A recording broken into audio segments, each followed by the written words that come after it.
A very good evening. On behalf of India FinTech Forum, I am Vishal Bagadia, and today we have with us Mr. Sachindra Nath, Executive Chairman and Managing Director of Ugro Capital. Mr. Sachindra Nath is a distinguished corporate leader. In his rich experience spanning 3 decades, he has been influential in building diversified financial services, including insurance, asset management, lending, and capital market. Hello, sir. Welcome to our FinTech Leadership Series. Thank you, Vishal, for inviting me to such a prestigious platform. Thank you, sir. First of all, talking about your company, Ugro Capital Limited, which is a BSE listed company, which provides small businesses a lend capital needs, and it is a small business lending fintech platform, which provide loan in select 8 sectors by providing customized loan solutions. So first of all, I would like to know on how Ugro Capital uses its innovative programs, its expertise, and digitalization to solve the unsolved credit gap. Thanks, Vishal. I think so. As you know, that India's economic engine is driven by MSMEs in India. Almost more than 30% of our GDP is powered by MSME. But it historically, this is a sector which has been completely credit starved. We have the credit gap for MSMEs in India is roughly around $600 billion, because majority of the capital when it comes to the mid corporate and large corporate gets served well by the banks and the large financial institutions. But MSMEs generally, because they have been part of the informal segment, the capital need of that have been really unserved. So that's why we call it's a problem which remain unsolved for a very long period of time. While the financing to MSME has been done by almost every financial institution, but our aspiration was to build an institution which is dedicated to the need of MSME. Now the question came in our mind before we started is that what is in it that for which such a large credit gap has existed. Now, unlike large corporate, MSME is a very non-homogeneous sector. India's MSME operate out of 160 sectors, thousands of subsectors. The way to think about is that two different small businesses or two small businesses in a same sector are not unique. So think of hospitality as a sector. Within the hospitality, from an outside, you will think hospitality is hospitality and all customers or all businesses are same. But actually, that is not true. A banquet hall in hospitality versus a fast food chain are two very different businesses. Their cash flow is different, their need is different, the number of people they employ is different. Actually, in pandemic, we realized that you cannot treat both banquet hall and a fast food chain on the same parameter. And that is precisely the problem, because lending institutions, because they do big format lending, for them to customize themselves to understand real underlying business and customize the credit solution has been always a challenge. Now, this problem people have been trying to solve from very different ways. Our view was that this problem can be solved by deep specialization in technology and data analytics.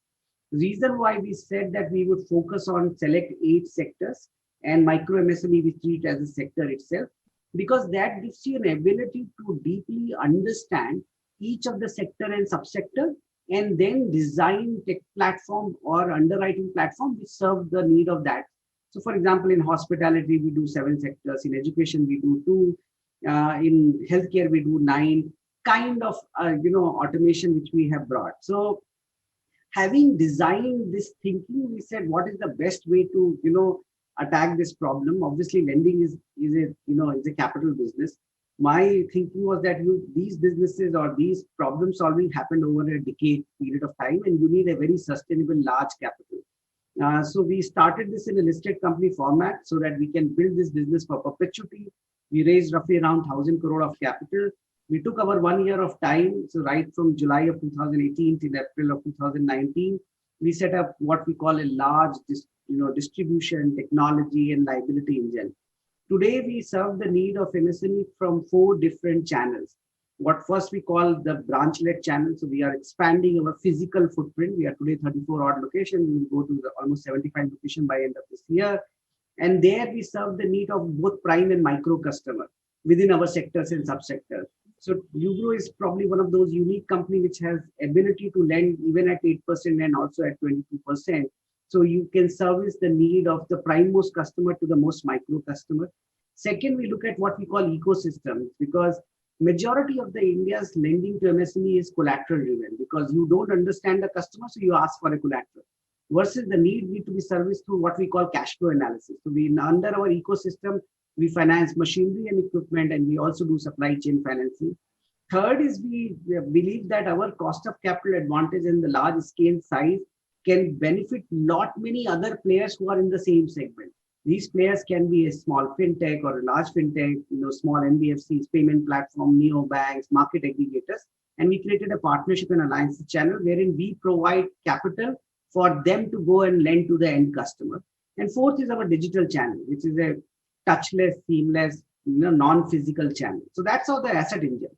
On the liability side, we believe that the time has come wherein there has to be a collaborative approach between the large banks and niche NBFCs like ours. And that's why our liability engine is divided in three parts. We borrow on our balance sheet. Today, we have more than 40 plus lending institutions who lend to us. We also have an approach of partnership with banks. We're in, large public sector bank like Bank of Baroda and SBI are our co-lending partner. And also we reshuffle our assets. When we lend, over a period of time, we sell that asset to the banks and large financial institutions. So we are on that journey. Our objective is to take 1% market share in the next 5 years, serve more than 10 lakh MSME customers in India, and build an asset book of 20 to 25,000 crore in the next 5 years. So that's why we're creating this dedicated institution to solve. And one of the things which we have done uniquely, which is technology and data analytics, we believe that India's MSME financing in next 3 to 4 years would reach to the level of maturity where consumer financing is. So there is an India Stack 2, which is getting developed, which is a triangulation of GST, banking, and bureau. And if a lender which has an ability to understand the underlying customer through the lens of data from these three data points, your ability to give on-tap financing is coming to fruition. And that's the way we are designing it. Okay, so coming to the current state of MSME sector, we have seen that the second wave have hit severely to the country, and which has impacted a lot to the MSME businesses. So what do you think, or could you please elaborate more on the current state of the MSME sector and how will it pan out in the future? So, most of the MSME are deeply affected, and there is no doubt about it. Reason for this is, think of this way. If there is a small business which earn gross revenue of 10 lakh rupees a month, and which is 1.2 crore revenue in a year, and have a 10% margin, which means that in a year it makes 10 lakh rupees, in which it has to service the debt, it has to take care of our cost of employees, raw material, everything. A 3-month shutdown means that his earning potential for whole year is gone for a toss, right? So that is the severeness of that. But you should remember one thing, that small businesses are run by entrepreneurs, and entrepreneurs, because that's their bread and butter, and they do it for themselves and their ecosystem. So the power or the resilience which an entrepreneur have is very, very strong.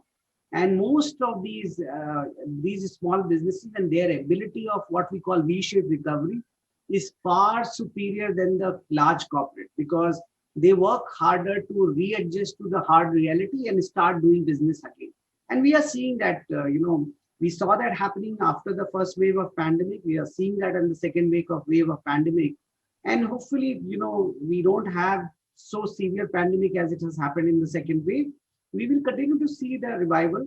Obviously, there are certain select subsectors of sectors which has got so deeply impacted that, those small businesses have to retune or readjust, right? As I said, that there are certain sectors who have fundamentally got disrupted for a long period of time, right?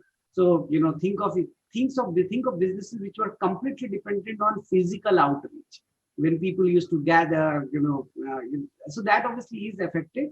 But I believe that, the economy is coming back, and so as SME, and you will see a faster recovery for SME than any other sectors of the markets.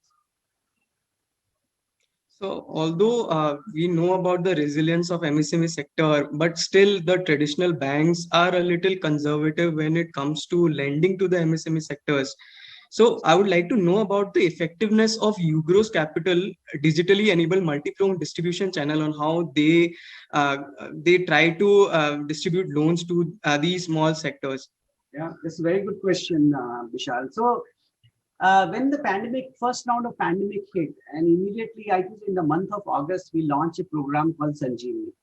We took inspiration from the epic of Ramayana, saying that when everything was in such a dire state, there was a medicine which you can apply, and somebody who was near dead, you can revive. And that's why we will launch a credit program called Sanjeevani. And in the mid of pandemic, we started lending. So from August till March of 2021, we lent roughly around 700 crore under our Sanjeevani program. Why we were able to do that? I think so. It was this unique approach of understanding our sectors, unique approach of looking at the 2-3 set of their data points. So what we did is that we created what we call a mortality index. Our mortality index was designed or look at every sector, every subsector, and create an index saying which subsector of the business would actually die down or which will have the power to bounce back. And then we created a weightage that how much time they would take to bounce back. Then we looked at our data analytics team build out this platform where it say we will pull 2 sets of data, GST and banking. And our GST and banking data was pulled for what we call pre-pandemic and post-pandemic. And system analyzed that if pre-pandemic your GST turnover was say 1 crore and it got dipped dramatically, but once the pandemic is getting over, at what rate your turnover is increasing and whether your cash flow in the banking is reflective of that. And then whatever residual cash flow was coming, we multiplied by that our mortality rate and made a quick prediction, or system made a quick prediction that in how much time this business would come back to normalcy. And basis that we created an eligibility for a customer and started lending again. This was a very unique approach of combining the human mind, combining the power of data and technology, and being able to do what a human mind can do for a business. And basis that we started and created this program. Today also almost 50 to 75 odd crore per month we are lending under our Sanjeevani program. So as you have mentioned about this program, and you have also talked about how MSME will grow in the near future. So what are your next expansion and growth plans for Ugro Capital in the next 2-3 years? What are the steps that you will be taking in the future? As I said, that we are very clear that by 2025 we would like to serve 1% of outstanding credit of MSMEs in India. Today, MSME credit is standing roughly around 18 lakh crore. It would grow at the rate of 25% CAGR, and whatever it would reach in 2025, we would like to be 1% market share of that. And that roughly comes around to be 20,000 or 22,000 odd crore of outstanding book for Ugro. Yeah, that means that we would be serving our average loan ticket size between 15 lakh to 20 odd lakh, which means we would be serving roughly around 10 lakh plus customers over a period of next 4 years. I think every possible way of serving the need of MSME customer, we have built distribution channel. We have to really deepen and expand that. So, for example, in our branch-led channel, today we are 34. This year we would be 75. In next 3 to 4 years, we would like to, go reach up to the tier 2, tier 3 town and have roughly around 300 physical outposts where we serve the need of the MSME customers. In our ecosystem, in our supply chain, we are deeply digitizing. We are, we are the first platform which has created the entire financing app for GeM. We have gone live on that. We are going to get integrated on TReDS. So large portion of customers who have a working capital gap on supply chain financing, we serve the need of that.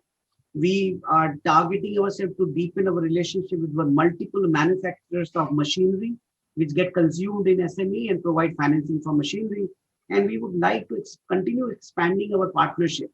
So if you are a fintech, payment platform, small NBFC, we would like to continue and deepen our partnership. And we also want to launch, I think by end of this financial year, we launch our digital channel. Simultaneously, we would like to expand our relationship with more banks And as we have successfully done with Bank of Baroda and what we intend to do with this SBI, we would like to deepen this relationship and collaboration effort between banks and NBFC and create a smooth platform wherein our origination engine always remain funded by the liquidity which is available in the hands of the bank. And we are also simultaneously targeting the global DFIs, multilateral, to provide financing, and we be the bridge to reach the last mile. And that's a continuous effort. I think we are well on path of that. Daily we wake up and continue to do the same job and continuously expanding. And obviously, one of the job is to protect and make sure that whatever we lend in difficult time, we remain careful, we remain cautious, and we select our customer very judiciously. So, however, we know that MSME lending comes with a multiple risk of governance, compliance, and on how to identify whether their balance sheet or their books are healthy or not. So, how does technology plays an important role, and what are the various initiatives taken by Ugro Capital in order to mitigate these risks? So that's a very unique question. So I think so. We have to look at MSME financing from the lens of financing a particular need of MSME versus lending to MSME. I'll explain you the differentiation between the two. And I know, one of the things which you would like to, so think of a use case example of GEM, right? GEM is government e-marketplace, wherein roughly around 1,20,000 crore of government-owned entities procurement is happening. 60% of that procurement is happening from SMEs in India. Now think of this as an Indian Railways, which is giving a 5 lakh rupees of order, buying some form of a stationery from an MSME. Now the MSME need to go and procure that stationery from the market, do some kind of a printing and deliver it to Indian Railways. And as soon as that is done, Indian Railways would give money to MSME and the money would come to the lender. Now, given if you go and try analyzing the balance sheet of the MSME, you will never be able to lend. But if you finance this particular transaction, if you can draw comfort that this MSME which has provided the material last 10 times, so 11th time there is no reason why he would not provide the material, and you finance against that particular purchase order, and once he delivers the material to Indian Railways, the money comes back from escrow account to the lender. You have nothing to worry about his balance sheet strength. And that is what is changing the dynamic. Rather than lending to the entity, as more and more the data would come. So GST is a great thing which is happening. So formalization of economy is happening. When e-invoicing would come, every invoice, depending upon who you are selling to, can be financed. There is a TREX platform, there is cash flow based financing. So I think so as you move the financing from entity to transaction, this problem would get solved very, very quickly. As you have mentioned about GM, which is a government e-marketplace, which has launched Sahay app that you were talking about, and a new initiative which was taken by government in last year in order to help the MSME sector, which is ECLGS, Emergency Credit Line Guarantee Scheme, to help the MSME sector for faster revival. How much do you think it has helped the MSME sector in order to keep them back on track? So, just give me 1 second. So, if you look at if the emergency credit line would have not come, then the number of MSME who would have died, it would be a number which is incomprehensible. First time in the history of India, the sovereign power, which is the government of India, stepped up and said that whatever loan a bank or an NBFC give to an MSME customer, 100% guaranteed by the government of India. Because it was an environment in which lenders were worried that whether an MSME would survive or not survive. And that's why this scheme of 3 lakh crore, of which roughly around 2,70,000 crore got consumed, actually helped the MSME to tide through the cash flow mismatch in the first round of the pandemic. Because what the scheme did, it says that if you have a 10 lakh rupees of loan existing, 2 lakh of additional loan you can borrow from a bank, which will give you the capacity to pay for salaries, keep your office running, keep your factory running. And actually that really helped most of the MSME. The only challenge though, that it was presumed that after COVID-1 there will be no COVID-2. So everyone presumed that with this money MSME survival would happen, and after that they will come to a normalcy. But then the COVID-2 happened, and that's why the total available pool which was given to them probably is not now sufficient, because there is a second revival which needs to be done. And there are multiple efforts which are being done in that. What data suggests that even COVID-2 seems to be very intense, but its impact on the economy was not as severe as it was in the first time, because the lockdowns were not that long, or it was not that widespread. So I think so the effect of ECGL, emergency credit line on MSME was very, very positive. In addition to that, the liquidity support and measures which was combined, both RBI and government did, was also very helpful, because the entire NBFC sector, in fintech sector, which was otherwise suffering from liquidity problem, also got solved because of multiple measures which had been taken by the Reserve Bank of India. So this brings me to the last question. What would be your advice to the young entrepreneurs who are just starting out their career on fintech lending space? Or what are the key skills that would be required? So I have only one advice. When people think of fintech and young professionals who want to enter into that, I think so they focus on the outcome versus what real impact they are creating. So all of the young generation get very motivated by seeing this very high decibel value creation which is happening for some of the large payment platform and fintech, right? So it is very good to see that there are fintechs which are multiplying in valuation, especially in the payment space, and large VC funds are putting capital. But you should not start a fintech in order to achieve that, which is multiple round of capital and valuation, because that's an outcome. That would happen once your heart and soul is into solving some real problem. Because if you're a combination of anything which is relating to technology is subjected to human mind, and human mind should be directed towards solving that problem.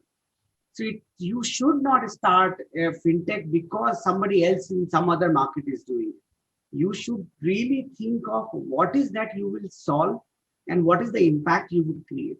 If you have worked on that, rest thing would follow automatically.